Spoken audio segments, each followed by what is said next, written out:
नवरात्रि पर सूरत city police का ऐलान। रात 12 बजे तक चलाया जा सकेगा लाउडस्पीकर।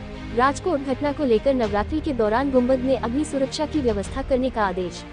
उनकी टीम पारंपरिक पोशाक में नवरात्रि के दौरान हर जगह तैनात रहेगी। सी टीम की भीड़ भाड़ वाले स्थानों पर विशेष गश्त रहेगी। शेरी गरबा समाज पारंपरिक गरबा को प्राथमिकता देने की अपील। पुलिस गाइडलाइन के अनुसार नवरात्रि मनाने की अपील। ताज़ा खबर देखने के लिए देखते रहे स्टार न्यूज नेटवर्क। जय हिंद।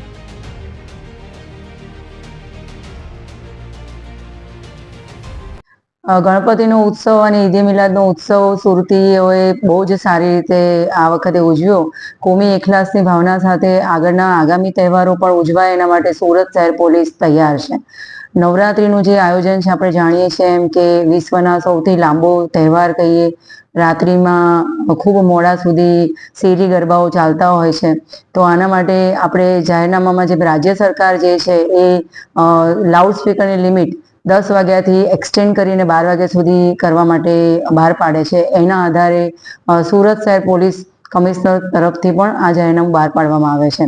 જે લાઉડસ્પીકર માટે હોય છે, સરકારની જે નેમ છે એ પ્રમાણે શેરી ગરબાને પ્રોત્સાહન આપવા માટે શેરી ગરબામાં જે ગરબા મોડા સુધી ચાલતા હોય છે, જે વિધાઉટ લાઉડસ્પીકર પરંપરાગત વાજિંત્ર ઢોલ નગારા સાથે વાગતા હોય તો એને બંધ કરવાની જરૂરિયાત હોતી નથી.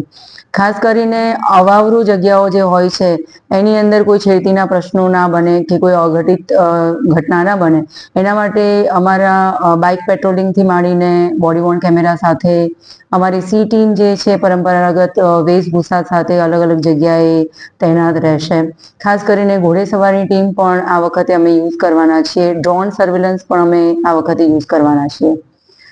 બીજી ખાસ વસ્તુ એ છે કે રાજકોટની જે ગેમ ઝોનની ઘટના થઈ એ ઘટનાને ધ્યાનમાં રાખી અને કોઈ પણ કેમ્પસ, કારણ કે સુરતની એક નવરાત્રિનું એક ખાસિયત એ છે કે એ મોટા મોટા ડોમ કે ઇન્ડોર સ્ટેડિયમ્સ જેવા બંધ બારણે એવું કહેવાય કે બંધ સ્ટ્રક્ચરની અંદર મોટી નવરાત્રિનું આયોજન થતું હોય છે. તો એની કેપેસિટી કેટલી છે, એની પાર્કિંગની કેપેસિટી કેટલી છે, એમના ઇમરજન્સીના પ્લાનિંગ શું છે, એમના ફાયરના પ્લાનિંગ શું છે, ઇવેક્યુએશન પ્લાનને ધ્યાનમાં રાખી અને એમને મંજૂરી આપવામાં આવશે.